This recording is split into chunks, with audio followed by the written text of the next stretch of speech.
അടുത്ത സ്റ്റോറിക്ക് മുമ്പ് ഞാനൊരു രണ്ടുപേര് പറഞ്ഞോട്ടെ. അതായത് പരിശീലനത്തിന്റെ ഒരു സ്റ്റോറിയാണല്ലോ. അതായത് കഴിഞ്ഞ ദിവസം ഇന്ത്യ ഓസ്ട്രേലിയ ടെസ്റ്റ് നടക്കുകയാണ്. അപ്പോൾ ആദ്യ ദിവസത്തെ അവസാന പന്തെറിയാൻ ബുംറ വരികയാണ്. അപ്പോൾ 2 തവണ തടസ്സപ്പെടുത്തുന്നു. അപ്പോൾ ബുംറ സ്വാഭാവികമായൊരു പ്രതികരണം കാണിക്കുന്നു. അപ്പോൾ കോൺസ്റ്റാസ് എന്ന് പറഞ്ഞ പുതിയൊരു കളിക്കാരനുണ്ട്. എല്ലാവരെയും ചൊറിയും. വിരാട് കോഹ്ലിയോട് ചൊറിഞ്ഞു, തിരിച്ച് വിരാട് കോഹ്ലി മാന്തി, വലിയ വിവാദമൊക്കെ ആയി.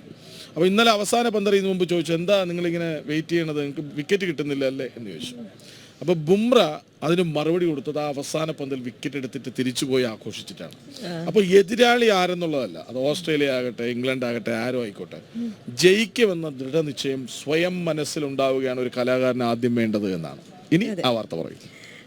നമുക്കറിയാലേ, ഈ കലോത്സവം വരുമ്പോൾ നമുക്ക് ഏറ്റവും കൂടുതൽ ടെൻഷൻ ഉള്ളൊരു സമയം, അല്ലെങ്കിൽ ഏറ്റവും കൂടുതൽ നമ്മൾ ആസ്വദിക്കുന്ന ഒരു സമയം അവസാനഘട്ട പരിശീലനം നടക്കുമ്പോഴാണ്. അത്തരത്തിൽ അവസാനഘട്ട ഒരുക്കങ്ങളിലും പരിശീലനത്തിലുമാണ് തിരുവനന്തപുരം കാർമൽ സ്കൂളിലെ വിദ്യാർത്ഥികൾ. അവരുടെ ആ പരിശീലന കാഴ്ചകളിലേക്ക്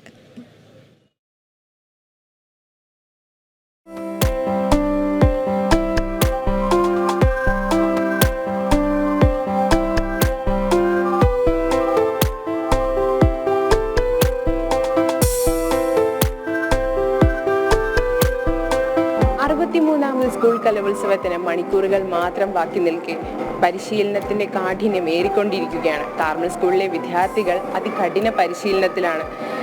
എന്ത് വന്നാലും തങ്ങൾ ഇപ്രാവശ്യം കിരീടം കൊണ്ടേ മടങ്ങൂ എന്നുള്ള വാശിയിലാണ് ഇന്നിവിടുത്തെ വിദ്യാർത്ഥികൾ എല്ലാവരും.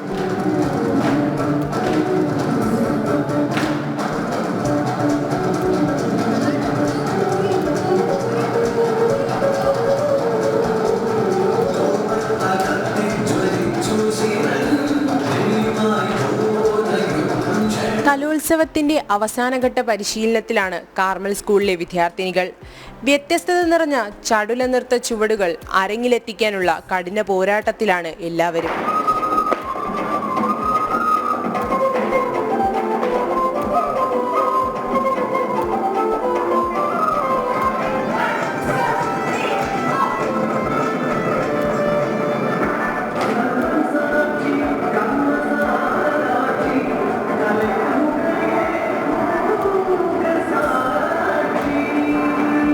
കലോത്സവത്തിന്റെ ആദ്യ താളങ്ങൾ കേൾക്കാൻ ഇനി കാത്തിരിക്കേണ്ടത് വെറും മണിക്കൂറുകൾ മാത്രം.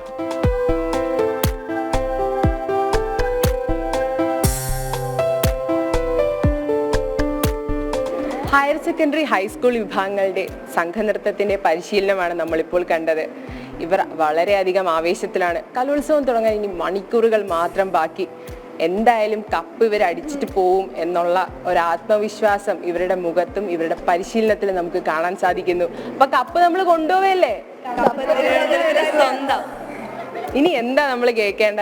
കപ്പ് നമുക്ക് തിരുവനന്തപുരത്തിന് തന്നെ കൊണ്ടുപോകും നമ്മുടെ കുട്ടികൾ.